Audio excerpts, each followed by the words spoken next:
I should ask you a question. Where were you? Because remember, we are still at Local Football Association TV show, and we are actually continuously continuing with the conversation with Ukeli. And of course, I must ask you, where were you? Because you almost missed out a lot of informative, I would say, information that Kaylee has shared to us. Kaylee, I know that we have actually talked about the mere fact that you also, I would say, went to, I would say, Johannesburg. And in this case, I was actually trying to say, like, I know that you managed to help basically to also to the regional side, especially in the, I would say, within the teams within the South Cape Town. But talk to us basically, especially during the time that you were actually helping as a coach as well as a physio on the regional side. How has it been that experience for you? It was it was a very very nice experience, Lunga. I got such a lot of joy out of helping those that was really in need. It wasn't, like I said before, it wasn't just about the football side of it. It was actually, connecting with the players and having that. I still have some of them still in contact with me. There's a few of them that is abroad, that is playing football abroad and studying at the same time, and they're still in contact with me. So it has been an honor and a privilege to be a part of that section of football and part that section of their lives, and they're very successful now. Now, Kelly, talk to us. I know that you are also very much influential, especially within the women's, I would say, football. Talk to us actually about, one would say, a slight, I would say, contribution that you have been doing actually towards, I would say, the regional women's league. Yes, Lunga, there's always challenges when it comes to women's football. I mean, I think it's well known already. There's always challenges, and there's always the challenge of, besides the being a football player, the administration side of women's football is a bit of a challenge as well, because not everything is as rosy as it seems. So it's hard work that needs to go into it still. And I'm grateful that women's football is actually getting seen now, compared to what it has been in in the past years. Now, like, just one would want to basically note actually the mere fact that as you talk about the administration side, I know that now we have actually seen also women during the Coca-Cola, I would say finals, or should I say the Coca-Cola Cup, and the kind of improvement of the young girls as they sort of play.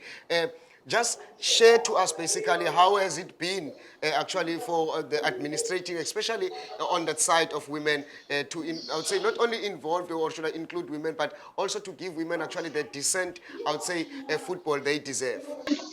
You just missed the last part of that question, Lunga. You broke up there.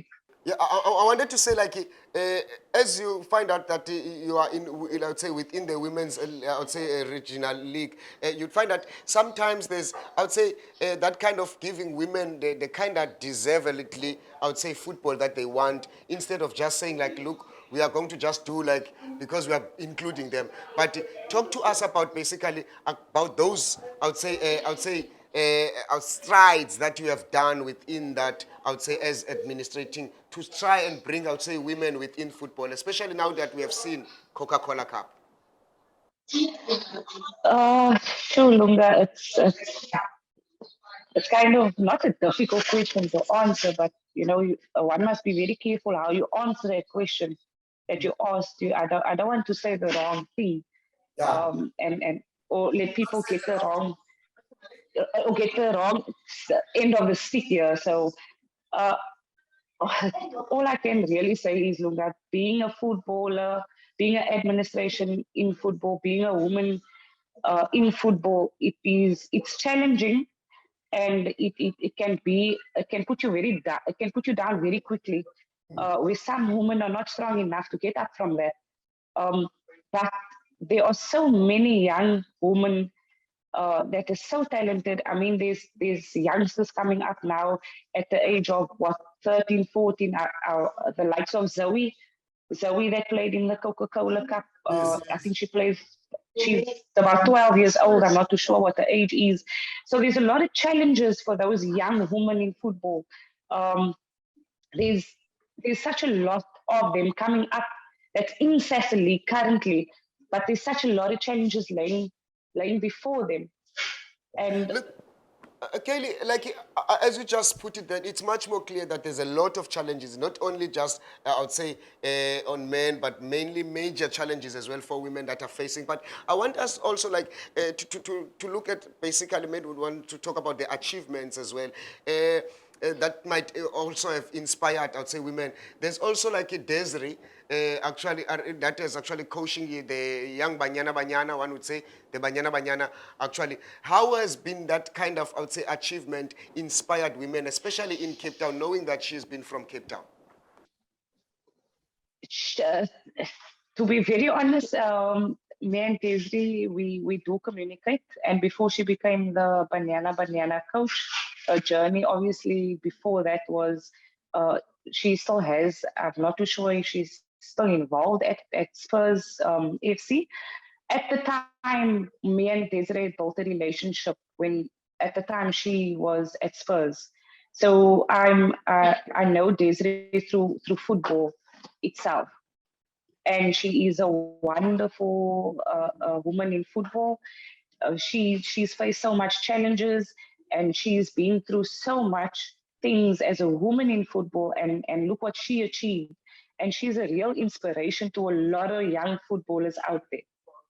Now, I want you now to give those young footballers, especially women and those that are still thinking and their families that got young girls who are within football, what would be your message? I know that you've got also young men that you have also brought within football. Your message to them, especially the festive message as we are going towards 2022 at this time. My message to them is not never to give up.